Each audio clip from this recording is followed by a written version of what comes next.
ভাই এই হারামি লোক খরগোশের জাহাজকে ধ্বংস করবে বলে মিসাইল ভর্তি করতেছিল।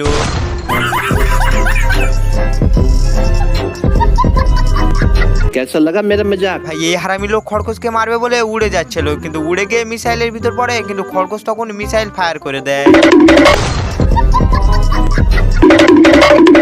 ভাই তারপর হারামি লোকটা বহু জোরে গিয়ে খরগোশকে মারবে বলে জাহাজময় খুঁজতে ছিল। তখনই খরগোশ ভয়তে এখানে নুকোয়, কিন্তু টিয়া পাখিটা হারামি লোকের বলে দিচ্ছিল।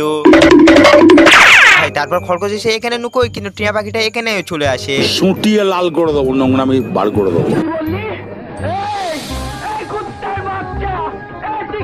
कैसा लगा मेरा मजाक? মানে কি বলবো, যাই হোক। ভাই তারপর খরগোশ হারামি লোককে বোকা পেয়ে মিসাইলের ভিতর ঢুকে দেয়, তারপর পিছনে গিয়ে ফায়ার করে দেয়।